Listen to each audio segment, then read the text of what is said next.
Peluang bisnis apa sih atau usaha apa sih yang lagi tuh menjanjikan di masa PPKM kayak gini? Kamu sebenarnya nggak perlu nyari-nyari kayak gitu kalau kamu tahu hal ini. Simak terus ya. Oke, kemarin gue habis ngomongin tentang peluang usaha di kampung gitu ya. Nah, sebenarnya kita tuh nggak perlu lagi gitu, kita nggak perlu lagi nyari-nyari peluang gitu. Kita nggak perlu lagi nyari-nyari peluang di YouTube. Kita nggak perlu lagi nyari peluang di YouTube. Atau kita searching apa sih peluang apa sih yang bagus di 2021, atau peluang bisnis apa sih atau usaha apa sih yang lagi tuh menjanjikan di masa PPKM kayak gini. Kamu sebenarnya nggak perlu nyari-nyari kayak gitu kalau kamu tahu hal ini. Simak terus ya. Oke guys, hai, di sini gue Ramadan Putra. Gue mau ngasih tips ke kalian gimana caranya kamu mengidentifikasi peluang bisnis di sekitar kamu, supaya kamu nggak perlu nyari-nyari lagi gitu. Kamu nggak perlu nyari-nyari peluang usaha yang bagus apa ya, kalau peluang bisnis ini yang bagus apa. Kamu nggak perlu melakukan hal itu gitu. Kamu tinggal melakukan hal ini dan kamu tahu. Dan tips yang pertama itu adalah lihat apa problem yang dialami sama sekitar kalian dan kebiasaan mereka tuh kayak gimana sih. Ketika ada problem, terus datangnya problem ini, otomatis si calon customer itu akan melakukan sesuatu untuk menyelesaikan problem yang dialami gitu.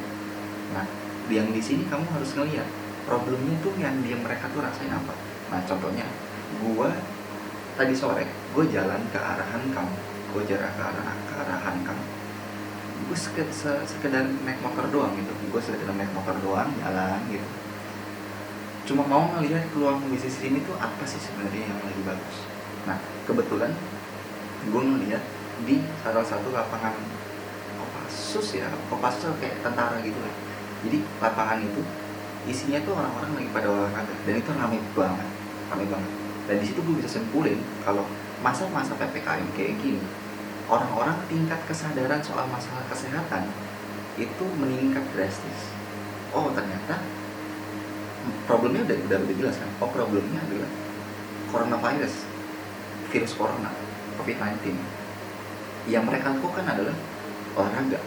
Oh, kalau olahraga, gue langsung mikir apa sih yang dibutuhin sama yang orang-orang yang suka olahraga. Nah, orang-orang yang suka olahraga di sini mereka rata-rata tujuannya ada bermacam-macam. Ada yang cuma mau sehat, satu. Ada yang dia mau ngurusin badan, dua. Yang ketiga, dia ini mau starting badan gitu, jadiin badannya gede gitu, kayak binaraga gitu. Ada juga yang dia ini goalnya mau meningkatkan imun tubuhnya dia supaya dia nggak gampang kena coronavirus gitu. Ada empat hal itu yang orang-orang olahraga gitu ya, orang-orang yang suka sama olahraga yang lakuin lah gitu. Kamu udah tahu problemnya ini dan kamu udah tahu eventnya yang kayak gini, apa sih yang mereka kerjakan. Nah, tinggal kamu cari tahu game-nya mereka. Ketika mereka dapat sesuatu hal yang bisa membantu mereka menghilangkan si problem ini, itu menjadi produk atau jadi bisnis kamu. Contohnya yang tadi gue bilang, problemnya adalah coronavirus. Eventnya mereka ini mempunyai kebiasaan olahraga menjadi lebih meningkat, dan gue targetin orang-orang yang pengen meningkatkan imun tubuh. Maka di situ gue bisa menjual vitamin, di situ gue juga bisa menjual multivitamin untuk meningkatkan imun tubuh. Yang kedua, gue juga bisa ngejual minuman sehat untuk meningkatkan imun tubuh. Yang ketiga, gue juga bisa bikin catering untuk memenuhi pola makan sehat, 4 sehat 5 sempurna setiap hari gitu. Jadi di situ peluang gue. Gue bisa ngambil niche-nya kesehatan di bidang vitamin. Gue juga bisa ngambil di minuman, gue juga bisa ngambil di makanan. kayak gitu. Nah, framework yang kayak gini, cara berpikir yang kayak gini yang kalian harus tahu. Kamu harus tahu dulu problemnya, kondisi sekarang kayak gimana. Terus mereka ketika dikasih kondisi yang kayak gini, terus mereka melakukan hal apa?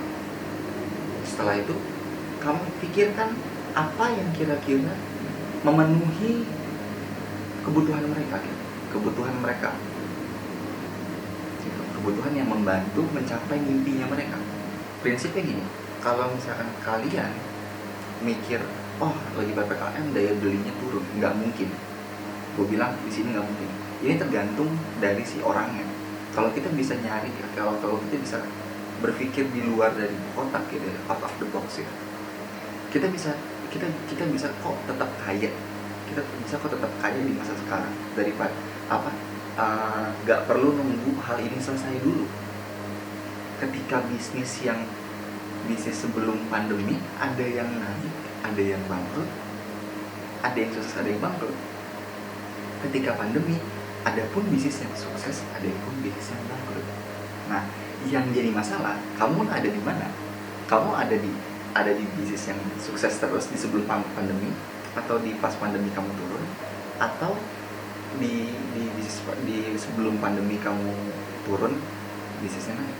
Yang jadi bahaya itu adalah sebelum pandemi bangkrut, setelah di pandemi kamu juga bangkrut. Itu yang bahaya gitu. Berarti ada yang salah di mindsetnya, dan kamu mungkin kamu terlalu kayak, gue udah cukup kok dengan hasil yang segini, dan gue cukup kok kayak gini untuk menghidupi hidup gue gitu. Ya nggak salah dengan mindset hal itu, cuman yang jadi masalah ketika event ini datang, ketika problem baru ini datang ke kehidupan kalian gitu ya. Iya, ini jadi masalah baru. Karena kamu nggak bisa ngelihat, kamu nggak bisa ngelihat peluang lagi gitu. Makanya di sini gue bekalin kalian yang mau nyari peluang ini supaya kamu bisa ngelihat, oh peluang yang kayak gini, problemnya yang dialami sama si orang-orang ini kayak gini, terus yang dia lakukan kayak gini, kira-kira apa ya? Nah di sini kamu mikirnya, kira-kira apa ya yang gue bisa kasih ke mereka dan menyelesaikan yang menyelesaikan problem dari yang mereka rasakan saat ini. Gitu. Untuk lebih jelasnya di sini gue ngomongin tentang value proportion. Nah, value proportion itu ada sendiri. Mungkin nggak gue kasih videonya di sini gitu kan. Kalau misalnya kamu mau gue bikinin tentang hal itu, ya kamu bisa komen di bawah. Oke, gue kira cuma itu doang yang perlu kalian tahu. Yang perlu kalian tahu itu dasar dan basicnya sekali gitu, untuk kamu bisa cari peluang-peluang di luar sana. Nggak cuma di offline, kamu juga bisa lakukan hari ini di online.